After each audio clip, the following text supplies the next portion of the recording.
Para conocer mejor la nueva ley hipotecaria nos acompaña hoy en SET al Día el decano del Colegio Notarial de Valencia, Francisco Cantos. Buenas noches y muchas gracias por acompañarnos. Buenas noches, gracias a vosotros por invitarme. Bueno, vamos a conocer un poquito más esta ley que a la gente, la verdad es que a casi todo el mundo le interesa. ¿Cuál es el objetivo de esta nueva ley hipotecaria?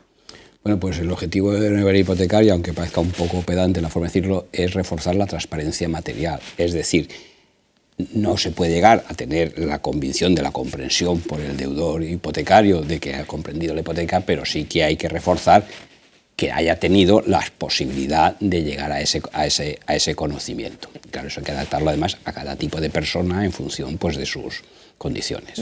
Y con esta nueva ley gana protagonismo o cobra mayor protagonismo el notario, que deberá explicar al cliente de forma además gratuita las condiciones de hipoteca. Creo que no es tan así, sí, porque ya se hacía, ¿no? Me comentabas anteriormente. Bueno, vamos a ver, los notarios autorizamos e intervenimos en muchos documentos.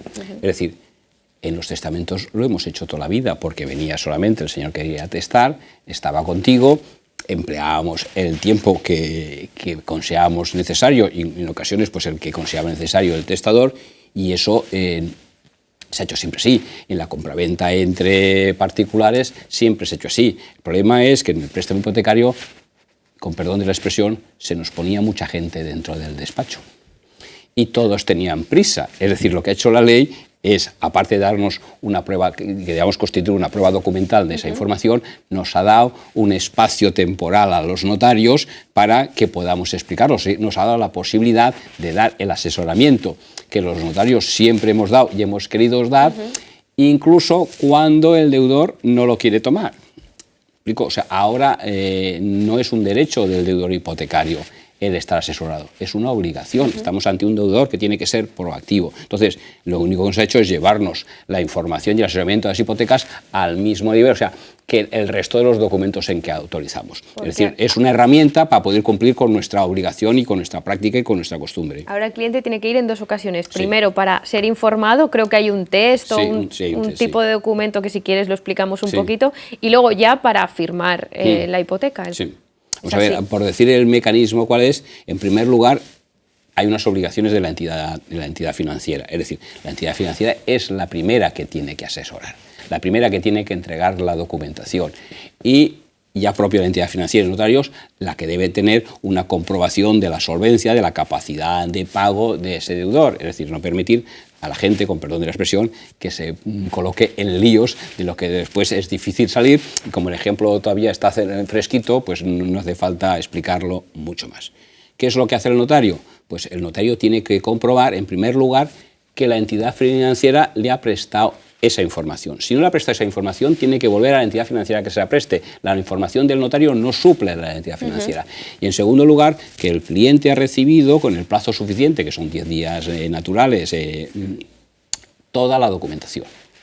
Sobre esa documentación que el cliente ha recibido de la entidad bancaria y que es entregada al notario a través de una plataforma informática, que seguro que después hablamos de ella, y que por tanto añade a la eficiencia del notario esa fecha que suelen dar los aparatos electrónicos, ¿no?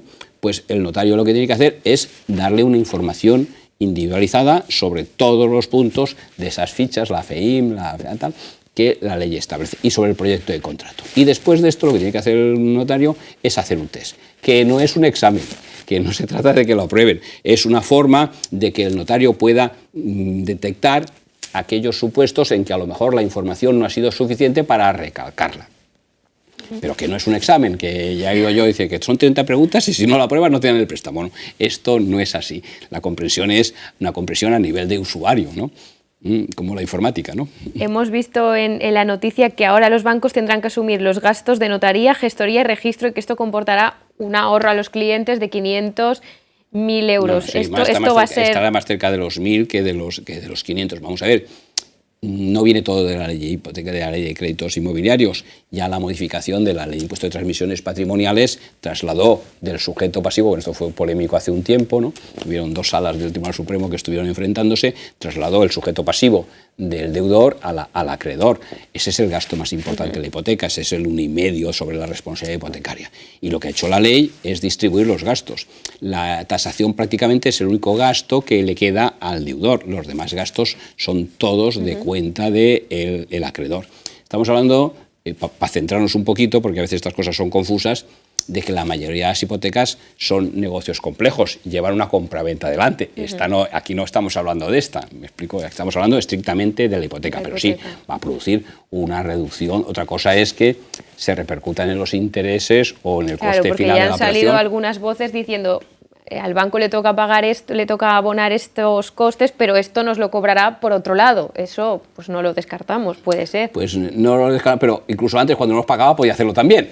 Quiero decir, entonces, cada entidad, vamos a ver, si hay algo en el mercado hipotecario es la competencia tremenda entre las entidades y por tanto a lo mejor hay quien pretende hacerlo y hay quien no pretende hacerlo, pero al final uno siempre coge la hipoteca más barata que encuentra, por lo tanto eso ya se moverá en la competencia entre entidades, que no es pequeña. ¿Qué otras novedades comporta esta ley hipotecaria? Porque veíamos también, se elimina la cláusula suelo, por ejemplo, y solo se podrá comenzar el procedimiento del desahucio según unas Vamos a ver, normas. Esta ley lo que hace fundamentalmente es decir, que costes que no se produzcan no se pueden cobrar.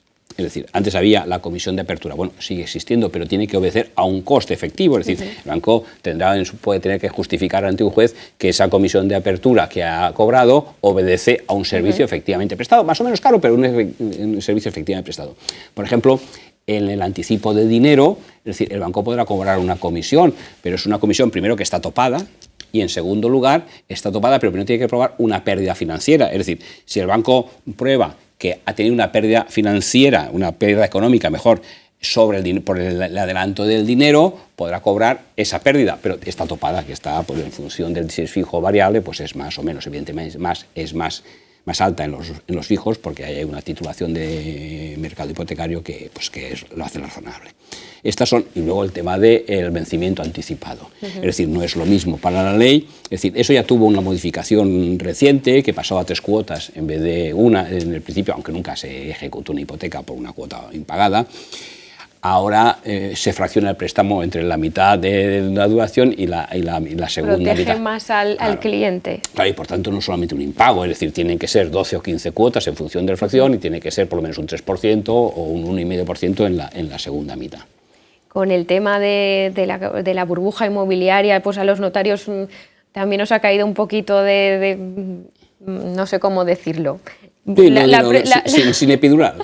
La pregunta es si la figura del notario está valorada después, porque algunos dicen, ¿y por qué no alertaron de las cláusulas suelo? ¿La figura del notario está bien valorada después de toda esta polémica? Sí, vamos a ver, el problema de la cláusula suelo no es que no se alertase, porque se alertaba. El problema de la cláusula suelo no es que la cláusula suelo existía, aunque ahora se ha suprimido, que a lo mejor es la mejor forma de eliminar el problema, ¿no? El problema era de transparencia material. Es decir, en el derecho moderno, en el derecho del consumo, no se trata de que un señor preste el consentimiento informado en el momento del consentimiento, es que ese consentimiento, esa voluntad de contratar, se haya formado, de una forma sentada, sedimentada. Me explico, es decir, que no cabe en el mercado hipotecario la compra compulsiva. Es decir, esto es una cosa para 20, para 30 años y el consumidor puede ser que lo entienda todo, pero llegó de una forma compulsiva o llegó tras un periodo de meditación con la información. Al final lo que dice es que, mire usted, se le tiene que dar toda la información y usted está obligado a recibirla. Y además no puede hacerla de hoy para mañana, por lo menos tienen que pasar 10 días. Me refería yo que a veces pagan justos por pecadores y a veces el notario se lleva la peor parte de por qué no se ha informado cuando no es el notario, sino es un cúmulo de circunstancias. Yo esa sensación no la he tenido nunca como notario. No solamente no la he tenido nunca, sino fíjese usted que la solución al problema se ha puesto en los notarios. Por tanto, es decir, yo creo que esa sensación los notarios no la hemos tenido, los poderes públicos no la hemos tenido y la opinión pública tampoco, porque si no estarían diciendo, si se me permite, hombre, han puesto la zorra a cuidar las gallinas.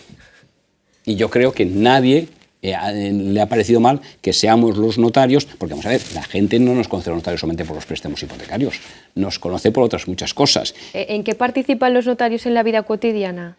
Pues hombre, en muchas cosas, es decir, por ejemplo, en los testamentos, en documentos que más por irnos a la modernidad, en las voluntades anticipadas, es decir, cuando uno decide qué es lo que quiere que le ocurra cuando está enfermo y no puede prestar el consentimiento, que es un documento muy moderno que se está haciendo bastante.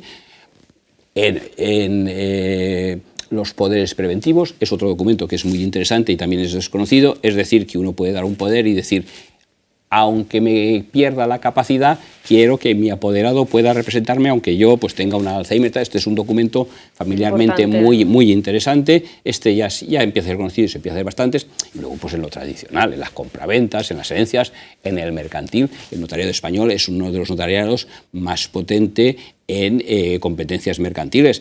Todos los notarios españoles son unos magníficos expertos en derecho mercantil. En otros notariados no ocurre tanto. O sea, el notariado, vamos a ver, es muy difícil pasar una vida y no pasar por el notario. Al notario. Pues muchas gracias, Francisco Cantos, por acercarnos un poquito más esta ley y te emplazamos otro día a hablar de otros temas que, como dices, los notarios estáis tan presentes. A vuestra muchas disposición, gracias. a vosotros.